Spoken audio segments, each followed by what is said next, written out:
I'm Officer Hreso of the Burlington Township Police Department. I am the school resource officer for the middle school. I've been a police officer for 17 years. Prior to being an SRO, I was a detective for 5. I am Officer Casella. I am the school resource officer at the Young School. I've been with the department for 13 years now, and prior to being a school resource officer, I was also a detective for about 4 years.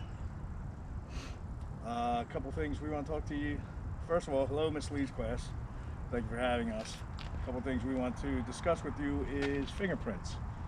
So Officer Hreso and I are going to show you the various methods about fingerprinting and evidence collection, and how we collect fingerprints, what we do with the fingerprints once we collect them, and then how we process them, and ultimately make identification on suspects from various crimes and things like that that happen throughout town. Keep in mind, this is just a overview of fingerprints, and this is a low budget production. So, quick thing about fingerprints. Fingerprints started way back, long before people even think. They use it as a means of identification as far as signatures and all that. But it wasn't until the 1800s where they started developing that each fingerprint or each person had a different fingerprint. They came to the conclusion that even identical twins do not have the same fingerprint, they can have the same DNA.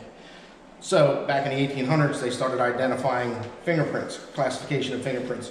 You have the arch fingerprint, which 5% of the world have that. You have the loop fingerprint, which 65% of the people in the world have that. And then you have the whorl fingerprint, which 30% of the people are known to have. So the fingerprint database for police work started in 1899. Scotland Yard was the first one to develop a database for fingerprints and started using that in criminal investigations. In 1901, New York City was the first U.S. city to adapt a database, and then from there it just blossomed into what we have today with the APHIS system. So what are fingerprints? Fingerprints are essentially the ridges that are on your fingers. They're called friction ridges, and the reason that you have them on your fingers and you also have them on your feet, is to help you grasp things so that you can hold on to things so things don't slide out of your hands. If you didn't have the friction ridges on your fingers, if you picked up a glass, you could easily drop the glass because there's nothing to grip it. That's why you have the friction ridges. The thing about your fingerprints is underneath of your fingerprints you have sweat glands. These sweat glands are constantly producing sweat, whether you feel it or not, and that's bringing the oils from your skin and everything forward. So anytime you touch something, you're leaving fingerprints behind. You may not see them, but they are there and they are left behind. We've shown you a few different ways to develop those fingerprints, which are called latent prints.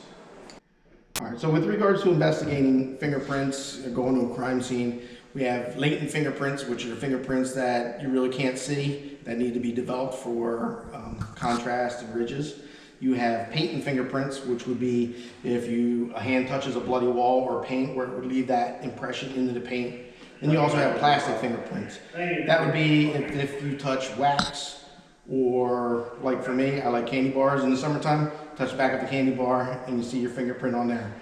Those are the 3 kind of prints that we kind of look for in a crime scene. The one we're going to focus on today is latent fingerprints. All right, so these are some of the tools that we're going to deal with. Magnifying glasses. These are lifters. You got white lifters, clear lifters, black lifters. So it depends on what kind of powder you use. We have green powder, yellow powder, black powder, white powder, gray powder. We have magnetic powder, which will be shown later. We have a small particle reagent. So if the vehicle's wet, we can shake this up, spray it on the car, hose it off, and let it dry, and it will actually develop fingerprints on a wet vehicle. For something like this, where it's a little porous and all that, we can dust this, but because of all the grooves and nooks and crannies in there, we can make a cast of it. So it's like putty, put it all together, slap it on there, and it'll actually lift the fingerprint. And then the Hydrant spray. And the Hydrant spray is something that we use on porous materials, and we'll see that develop on some paper later. So when we show up on scene as an investigator, we look for evidence, and any evidence that we can gather and bring back to the police department and collect and process that evidence in a controlled environment, we would do.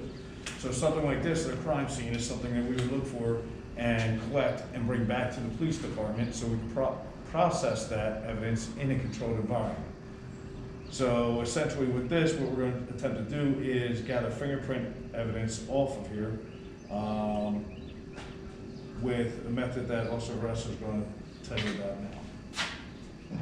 So we could dust this for fingerprints. However, we're going to use a thing people know as super glue. It's cyanoacrylate. So what it does is it heats up super glue and it adheres to the oils in the fingerprint. And then we're going to just show you the process for that.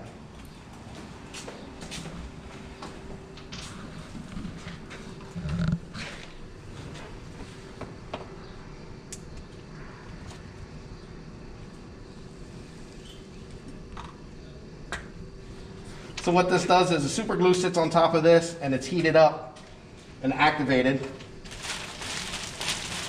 Put this high-tech bag over it.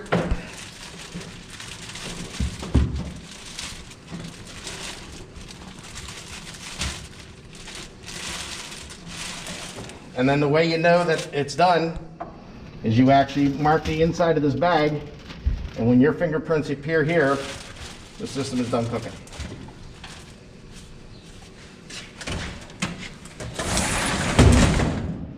Now we just let it sit. It should take about 20 minutes.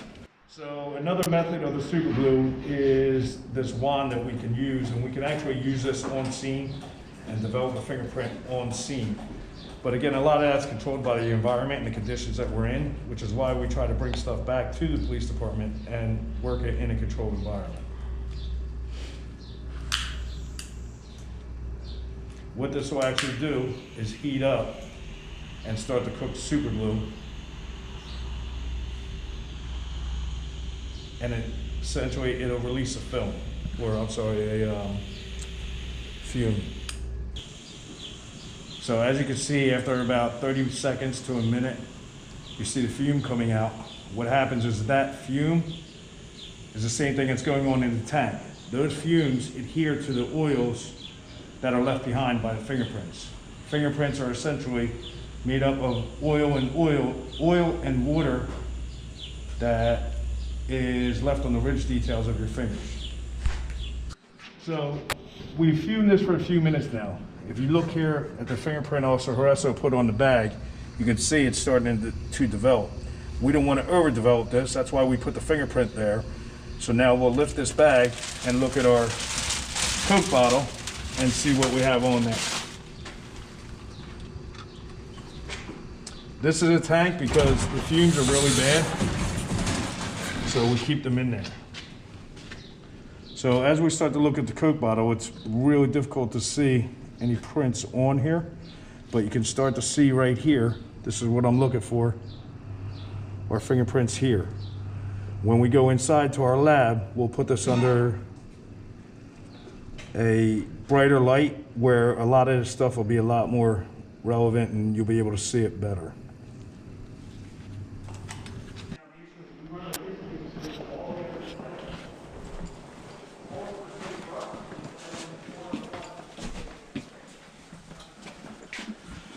So this is our lab at the police department where we will actually try to develop the latent fingerprints on the bottle. We have some equipment and stuff in here.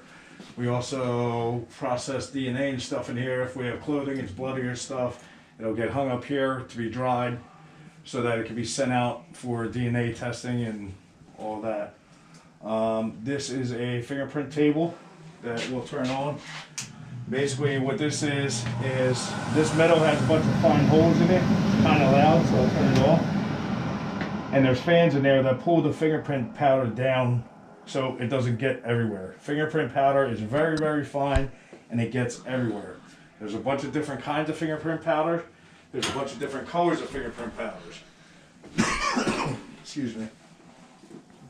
This is some of the equipment that we use, the fingerprint lifters, the powders. Our brushes are in here.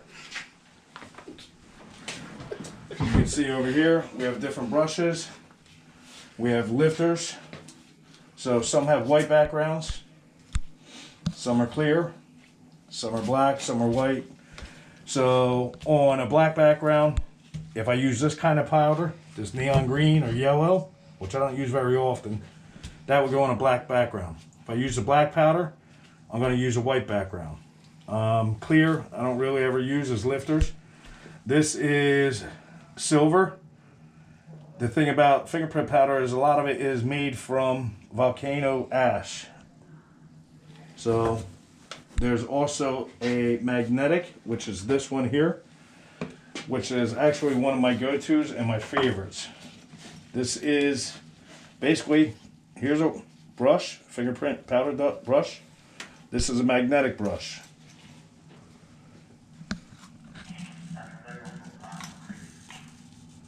So basically what that does is pick up the fingerprint powder on a magnet. You pull the pin and it releases.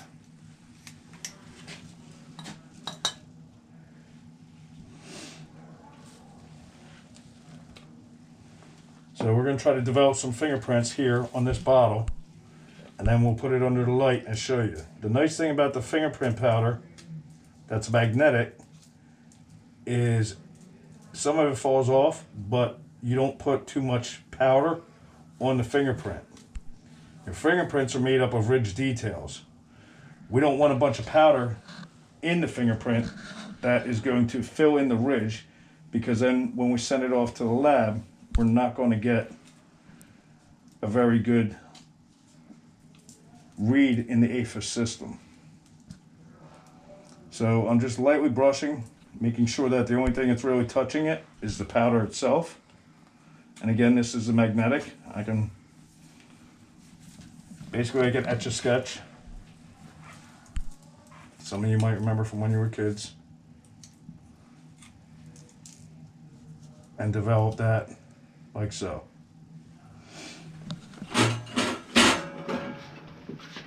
Now I would bring it over here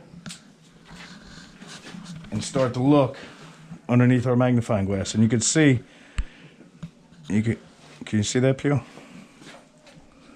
So right here is the ridge detail that I'm looking for, which wasn't visible when we looked outside earlier. Here's another one. You can see right here. These are really good prints right here. You can see the ridge detail in there. That's everything that I'm looking for. So you can see some more here on the silver. The nice thing about the super glue that we use, basically what that does is it locks the fingerprint onto the item so that we can get multiple lifts. If we're on scene and we go to lift the fingerprint, say we dust a window and we go to lift that fingerprint and we don't get a good lift, there's a chance we might not get another shot to lift that fingerprint. So that's what I said, we try to control the environment. We like to bring evidence back here because we can control the environment that we're in and we can process things differently. So something like this, I can put it, spray it with the super glue, not spray, but fume it with the super glue, and then lock those prints on there and attempt to get multiple lifts. So you can see after I put the magnetic fingerprint powder on there, it developed the latent prints. That's what we're trying to develop. We're trying to develop with the naked eye can't normally see. Sometimes when we get on scene and we look at a window or something like that, we might be able to start to see some of the fingerprint, so that's how we'll know where to start spreading powder to try to develop that latent print. This is a 2x4 lifter that I'm going to attempt to use on the Coke bottle to lift the prints that we just developed.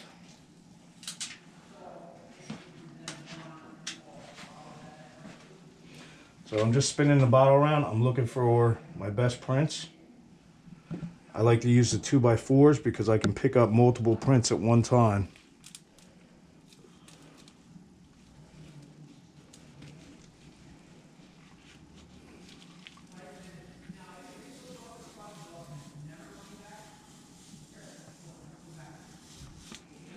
Now it's still kind of difficult to see, but you'll notice that when I put it down on top of the white, now all those fingerprints come right to the front. All right, so Officer Casella, he showed you the magnetic powder. I'm going to show you the regular fingerprint powder. So I'm going to use black. So you kind of use, since this is a light background, I'm going to use a dark powder just to really make those fingerprints pop up. So I took some powder out of here and I poured it in here. I'm just going to spin my brush a little bit. And then from there, start twirling it around. And fingerprints should start developing. One more powder. All right, so we're showing some good prints on here. Looks like a thumb over here and then 4 fingers over here. So from that, I'm gonna take my lifter. The lifters come in different sizes. I have a 2x4 here.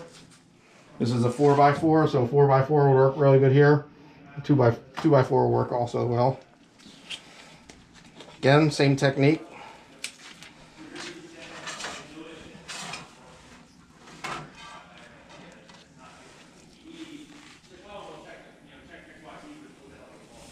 Roll it on.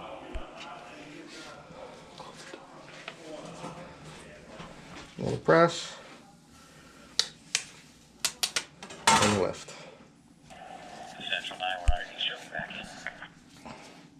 And there you have a fingerprint lift from a CD. All right, so there's porous materials and non-porous materials. Paper is kind of a porous material. It will absorb the oils and all that into the paper itself. Usually if you dust it with fingerprint powder, it kind of just goes all over the place and smears. So we use this called the Hydrant. It's a spray that it's chemically activated. It goes against the fingerprints. It adheres to the oils. And so what you do is you just grab it, spray it.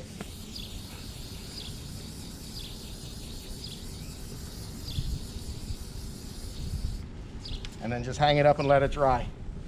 In about 20 minutes, we should have fingerprints. So another method that we use, also Hreso showed you in the Hydrant that we spray on the paper. This here is iodine. Okay, this will also develop fingerprints on paper and porous materials that we can do in a controlled environment. We refer to this as a shake and bake method. You will put your paper into the bag. You'll notice throughout this video that also Hreso and I are both wearing gloves because we don't want to contaminate the evidence and put our fingerprints onto the evidence that we've collected. So I put the paper in there, I take the iodine capsule, I drop it in, I zip it, I break the capulet, I shake the iodine out. Now this is an extreme method. It's not the most preferred method. Then the Hydrant is actually preferred over this because it'll lock the fingerprints on the paper and they'll stay there. Iodine will actually, over time, blacken and darken and eat the paper. So, as we continue to go here, you'll start to see the paper's turning colors inside the bag. And what that'll do is lock in the fingerprints. Once we get fingerprints developed on here, what we would do is remove it from the bag and take photographs of those fingerprints. And then the photographs of the prints is what would actually be sent out for comparison. So a lot of times when we have houses and stuff like that that are burglarized, people go in and they ransack the house and they'll touch a lot of stuff in the house. And that's a time where we would collect the evidence and bring it back here in a controlled environment. So you can see after I broke it open a little bit more, you can see all the fingerprints that are starting to develop on here. I'll take it out of the bag and show you guys what it looks like under the light.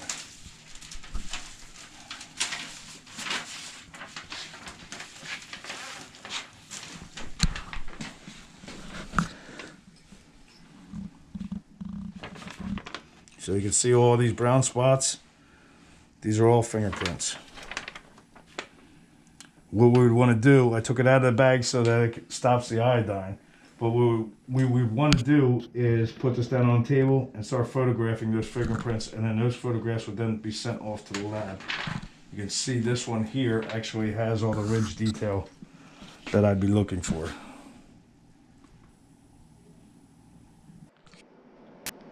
So this is our fingerprint machine here at the police department. Anytime someone is arrested for certain crimes, they have to be processed. Part of that processing is fingerprint. Not everyone who's arrested is fingerprinted. It's only specific crimes that are mandated by the state when someone is fingerprinted. So what I'm going to do is I'm going to show you the fingerprint system. Everything is electronic now. We no longer do the ink rolling. We do have it as a backup, which I'll show you in a second. However, everything is electronic. It gets submitted electronically right to the state police, and we get a verification back if that person's ever been fingerprinted before. So if someone's lying to us, giving us a fake name, we'll know within about 3 or 4 minutes if that person's lying and they've ever been fingerprinted before. This is called the AFIS system, which is the Automatic Fingerprint Identification System. And that is a federal system that goes across the country.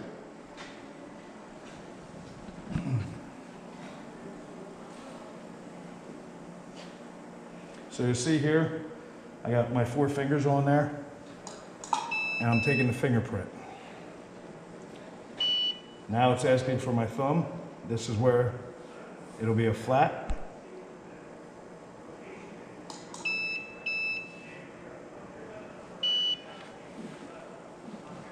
Same thing with the left hand.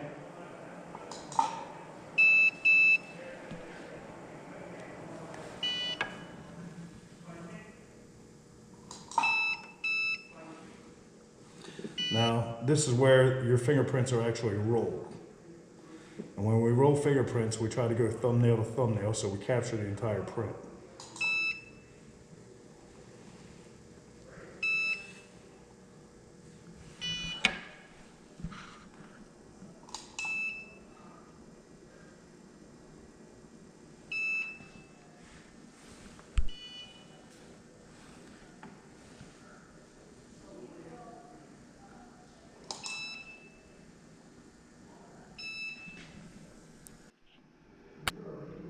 So other than fingerprints, we also take palm prints.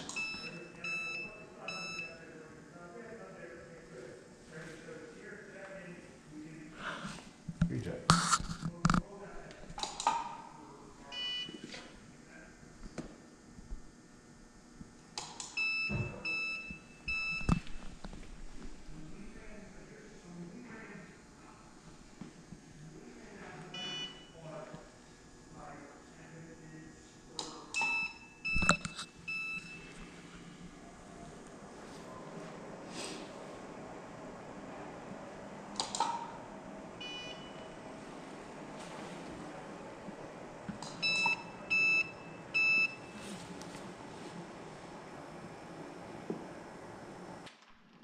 So once the fingerprinting process is finished, within about 20 to 30 seconds, this card here would print out with all the suspect's information and all the fingerprints that we captured from them. It then gets transmitted to AFIS, which again is the Automatic Fingerprint Identification System, who then checks it against the database, and usually within 5 to 10 minutes we have a response back if that person has ever been fingerprinted before to verify their identity. So once we've developed the latent fingerprint and we've lifted it, it then gets submitted to the state police AFIS unit. Basically it gets dropped into this envelope.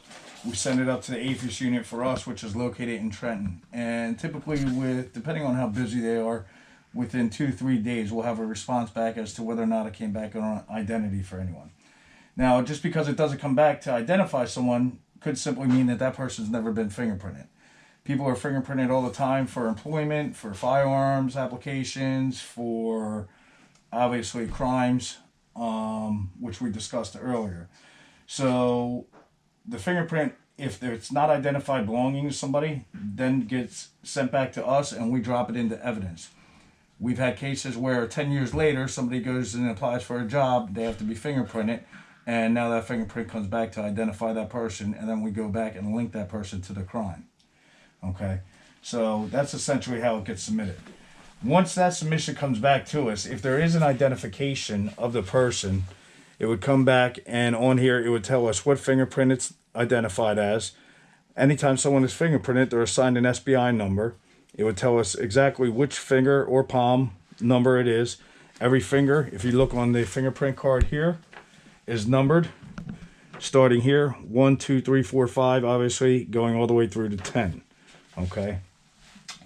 Once it comes back here, we have a computer system set up near our lab where we actually take the fingerprint, the lift, and the fingerprint card and scan it into our system.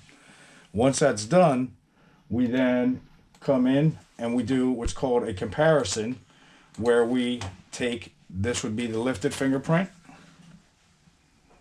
and this is what's called the known fingerprint, which came from the fingerprint identification card when the person was arrested or when the person was fingerprinted. We then compare the ridge lines, the friction ridges here, to the friction ridges here, and come up with an identification to positively identify. The thing about fingerprints is that even identical twins will not have the same identical fingerprints. Okay? Your fingerprints don't ever stop growing. They're constantly growing. They begin to grow when you're in the womb at 3 months old. The only thing that alters fingerprints are scars, burns, and things like that. But that doesn't make the fingerprint not identifiable. It actually makes the fingerprint more identifiable. If you were to have a cut across your finger where you required stitches, that would be very obvious on this fingerprint when we were doing an identification, and we would be able to match up the friction ridges to your fingerprint, and that's how you would be identified.